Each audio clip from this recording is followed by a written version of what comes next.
waxaan arkay waxyaabanaadka ule waxa kamid waxaan arkay dhalinyar maanta shaarka ay xidhan yihiin baldhankaa u sareeya xidhaya inta kalena furaya waana weydiiyey oo wareystay qaar iskuul aan tegay oo arrintaan ku arkay baan wareystay adeer maxaa waxaan idinku kalifay waxaan ku uhi san cidda u xidhata ma taqaanin sidaan maya waxaan ku arkay in dadka xamaaliinta markay shaqeeyaan ay dhididaan iska fura shaarka si ay xoogay hawo ay u helaan marka hadda ma waxbaad xamaasheen maxaa dhacay waxay dhan qaar diyaas bara ah waxaan isiri kolley macnaha guuda kelmaddu baan fahmay waxay uga jeedaan kuwa qurbaha ka soo noqday oo sidaa u xidhan baanu aragnay oo hebel iyo hebel oo galaaska nagula jiro deetana aanu kaga dayan quruxda talon soo foolxumo shaar baldhanka u sareeya xidhaya inta kalena furanta wax kaloo kasii daran baan arkay maalmahan oo ah waxaynu ogayn qofku maryihiisa hoose almalaabis daakhiliya sida surwaalka hoose iyo garanka ama funaanada xagga hoose uu ka xidhan yahay iyo inay muuqdaan in aada loo dhibsan jiray qofku isku dayo inuu qariyo garankana hoosta uu ka mariyo surwaalkiisa hoosena inaan soo muuqan inuu ku dadaalo waxaa arkay dhalinyartiio wuxuu soo xidhanayaa garan shaarku xidhaya ka dheer garankiina hoosta marin maayo wuu sii daynaya waa model cusub iyaduna socota waxay arkeen uu mid saa sameeyey weliba gaala intana way kaga daydeen bal shaydaanku dadka siduu u lugeynaya u fiirso gaalada wixii wanaagsanaa waxtarka lahaa ee maslaxa sharciya ay ku jirtay kaga dayan maayaan ku dadaali maayaan inay aqoonteeda yeeshaan farsameedana ay la yimaadaan laakiin safaasif al-umuur arrimaha kuwa hoose liita ayay kaga dayanayaan weliba gaalada kuwa sameeyana waa kuwa liita madaxdooda waxaa ku arki maysid gaar ahaan ahlu kitaabka nin dhowr la hadhay kuwa wathaniyiinta baa lagu arkaa kuuriya iyo kuwaas madaxdooda qaarkood oo weliba dee iska ciyaala suuqi waxa ay sameeyaan laakiin ahlu kitaabka madaxdooda ku arki maysid nin dhinacyada xirtay ama dhowr la hadhay waa kuwa liita unbaa taa sameeya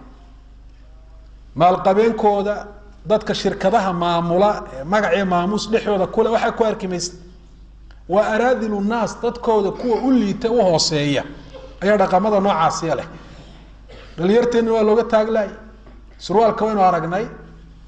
maanta siday nafahoodii u kadeedeen in badan oo dhalinyarteena ka midi wallahi waxaad isweydiinaysaa talo surwaalkaas siduu xidhay inan kaa xidhan kayf labiso siduu xidhay siduu isaga bixiyaa talo nin baa wuxuu igu yihi habeen dhaweed aanu dukaan isugu nimi oona arrintaas soo hadal qaadnay yar aanu walaalanahay baa xidhay buu yihi waa laga saari kari waay buu yihi xataa waa laga jiidi kari waay kadib maqas baan soo qaatay buu yihi oo aan kaga googooyey buu yihi waxa sidaa ugu dhegani cawradiisii u sifaynaya soo maha xubnihiisii baa muuqanaya isagiina wuu cadibay oo si haagsan uma fadhiisan karo si haagsan uma tukan karo oo si nafisa uma gashan karo isagamana bixin karo muxuu ku falaya uu kaga dayanaya aslan waa arrin ka timi wathaniyiinta jaynaha ah maradaasaa la isugu dhajinaya weliba kuwooda xunxun oo dhaqamo aada u xunxun yaqaana ayaa la ii sheegay arrintaasi inay bilaabeen waxaa la yaab leh in ganacsatadii dhalinyarta dhaqankaa xun naftooda raalli uga noqday ay ku caawinayaan oo dharka noocaasi ay u keenayaan oo shaydaanku uu ku odhanayo haddaad dhar hagaagsan keento oo xushmad leh cidi kaa iibsan mayso ashayطaanu yacidukum alfaqra wayaamurukum bilfaxshaa cumar ibnu khadaab radia allahu canhu cutba ibnu farqad oo kamid ah qaadadii muslimiinta ee jihaadka hogaamin jirtay adarabijaan meesha la dhaa isagoo jooga ayuu warqad u qoray waxyaaba badan buu kala hadlay muslimiinta la socotay inuu u tulo si fiican ula dhaqmo qaal wayaaka watanacum adoo jihaad ku jiro hogaamiye ah inaad iska raaxaysataan kaaga digayaan wazaya ahli shirki wa lubuus alxariir bukhaari muslim baa wariyay mushrikiinta dharkooda inaad xidhato waa mushrikiin kuuriyaan wakadalika jayna wakadalika in badan oo kamida ahlulkitaabku shirki bay sameeyaan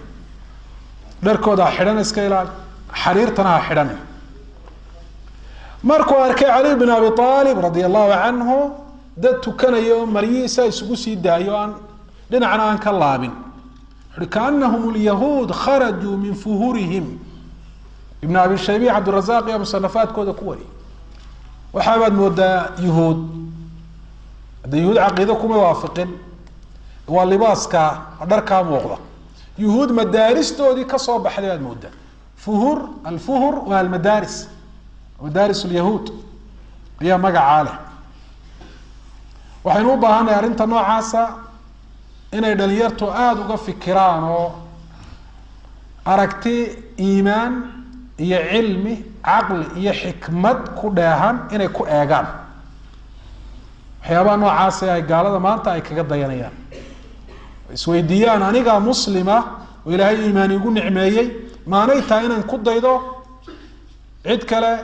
mise aanay tahay in laygu daydo haddaan cid ku dayanayaan ku dayanaya maxaan kaga dayanaya waxaynu ognahay waxyaabaha tusaalayaasha aynu sheegnay kuwo kaloo fara badanba bulshadan aynu ku noolnahay dhexdeeda quruxna kama aha amaanna kama aha ee dadka inta cilmi iyo caqli iyo waxgarasho lihiba inanka dhalinyarta ay ku arkaan way la yaabayaan inanka ka maranna waa la amaanaya waxaa la odhanayaa waa inan dhaqankiisu uu fiican yahay isagaa iskuullada tusaale lagu bixin lahaa inankaasoo ma aragtaan ha shaarkiisaasoo kale soo xidha surwaalkiisaasoo kale soo xidha midna waxaa la odhanayaa hebel surwaalka uu xidhaya iska ilaaliya waa kii xumaa ee mamnuuca ahaaye qodobkaan kusoo gabagabeynaya wuxuu yahay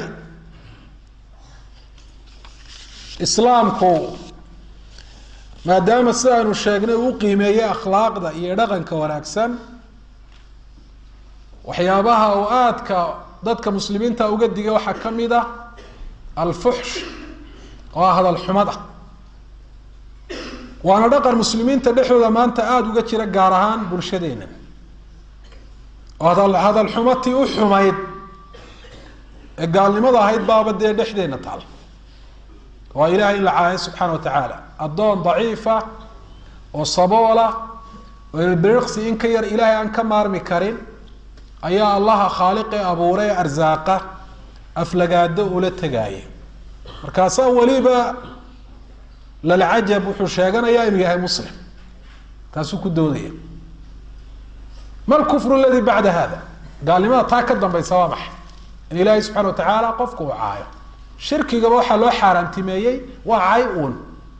oo dee khaaliqiibaa makhluuq lala masaynaya oo shuraako lagaga dhigay markaa khaaliqiin hoos loo dhigay bay noqonaysaa walihadaba ilahay shirkiga maruu ka digo uhaa subxaanahu wa tacaala camaa yushrikuun ilahay waa ka nasahayo waana ka sareeyaa shirkiga ay samaynayaane cayda ah nebi maxamed ba alayhi salaatu wasalaam oo ay tahay qofka muslimka ay aabi iyo hooyadii naftiisaba inuu ku furto sidii saxaabadu ridwaan ullahi calayhim ay yeeleen oo naftiisa uu ka jeclaado cid kala daaye ayaa cay iyo aflagaado loo quudayaa maanta oo dhaqan xumo bulshada dhexdeeda ka jirta qaar baa diintii caaya waa dhowr maalmood ka hor bay ahayd inan dhalinyaro ah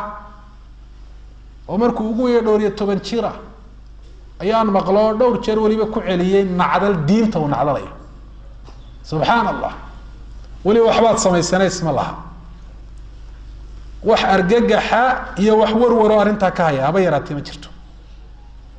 hadalkiisa caadigaabay ka mid noqotay cayda ay bulshadu dhexeeda iscaydan oo inaga aragnay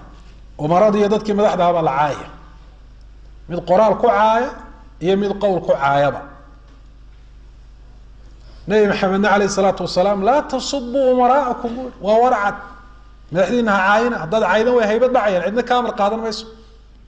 cid walibana way ku dhiiranaysaa iyaguna way idin nacayaanoo xaqiinii ka heli maysaan iyo turaalihii iyo raxmaddii ay ahayd inay idinkula dhaqmaan dadka dhexdoodii baa iscaayaya qofkii weynaabaa kii yaraa caaya kii yaraabaa kii weynaa caaya waalidkii baa ilmihiisa caaya awlaadda qaar baa waalidkood caaya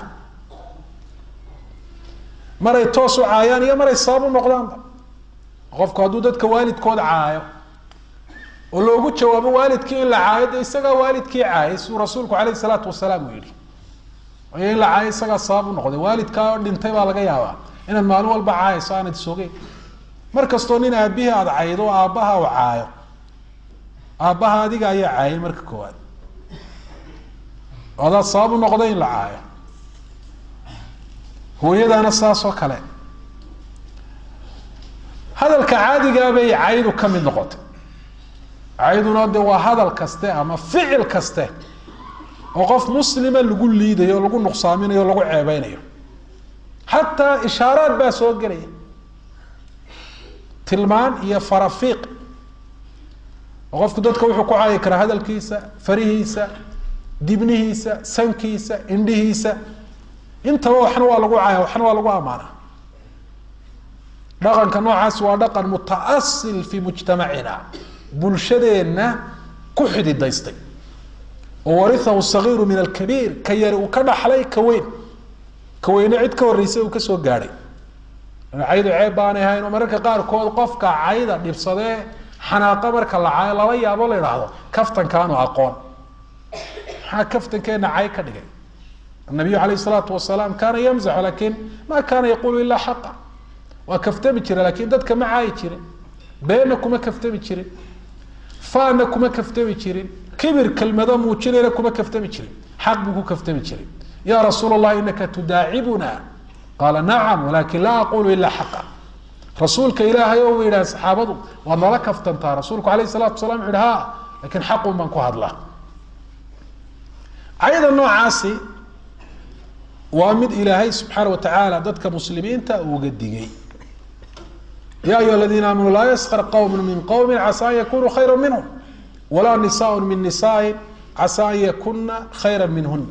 ولا تلمزوا أنفسكم ولا تنابزوا بالألقاب بئس الاسم الفسوق بعد الإيمان نيانو كوتشيس جيس من لغا يابينو كخير بدي إنه إلهي كاغا دو يا وادعي كرتا وإيمان قلبي سوى عمري إلهينا سبحانه وتعالى سيادو عابد سي كبدن وكوناكسن انو عابد ادنا واد كجيس جيسيس وهذا لا ينفعك في الآخرة بل يضرك تاسي وحبا كو ترميس وكو ديبس ساسو كلا دمر يعني كجيس جيس سخريادو مانتا aad bay u badan tahay iyo jees jeesku hadii jeer marka la isu faanana kibir iyo sukhriya jees jees qofkii lagu jees jees labadu way ka dhashaan ولا تلمزوا أنفسكم هاي سعيبيننا وقفك وح عيب ودبسانيو هكورنا هكونا صمين ولا تنابزوا بالألقاب نانا يساعد حنا يا ليسكو شيء نانا يسحن قفك ودبسانيا وما أقوله إن الله بحيا ما بنانا ما أنت دتك إنه نانا يساها بحنتوله يوقف دتك إنه وش هجبا waxay ka gaadheen qimma fikta u sareysa hadii 20 arday galaas ay wada dhigtaan mid walba naaneys baa loo bixinaya macallimiinta naaneys u bixinayaan macallinka sana naaneys baa lagu raraya naaneysi xumaay dadka qaarkood ay bixiyeen qaar kale way sii fidinayaano qofkii baa lagu sheegaya waa cayda qofkii lacaaya muslimka wala dhibaateeyo cirdigiisii dhagtiisii iyo sharaftiisii islaamku uu meel la dhigay dhiigiisa iyo maalkiisa meel lagaga dhacayo nabi maxamed alayhi salaatu wasalaam talwi nasiya cibaad allah ahad الناس ayaa rasuulka alayhi salaatu wasalaam u yimi islaamku waa maxay ila ma tad'u hadadka ugu yeeraysa waxaan ugu leeyahay in la caabudo ilaahay subhanahu wa ta'ala sifaadka ilaahay awoodiisa tusinay qaar kamid ah uu sheegay كدب رسولك عليه الصلاة والسلام كوري أوصني إيه دردارا كواد إني محمد وسيا وحوها لا تصبن أحدا قفنا بها عايد وها عايد الله يرادا ضبعي يا رقم يا أخلاق يعني كون قدم قفها عاين نيف حولها عاين قاريها عاين قريها عاين انت ما انت ولا عاين صنع عين الله ما يقل هي ولا بقى قري لا استياء أو شدروا الاستمال أرمي ولا جاء يقوليس ولا تبخس الناس أشياء إن بقى قاعد وتام سوي بسنة أفكر ضدك كايسن كريمين والقرى اللي قدوا وأنا عاي ما ندري مين حولي بدك عاين حولي قفك كويس ما لقى يبين عاين دقدي حميدة إنه بلايو هل بوشيجية حميد وراني أما هو نعدل يابا وهل صار أنت نوع عاسي marka waxaan u baahanahay ciidan noocaas in ololo lagu qaado umada laga wacyi geliyo xumaanteeda dadka la xusuusiyo dadka waaweynina dadka yar arinta hormood ay ugu noqdaan laguna daro manaahiju tacliim muqarraraadka iskuulada iyo madaarista lagu dhigayo macallimiintuna xil weyn ay iska saaraan way maanta way yar tahay maalin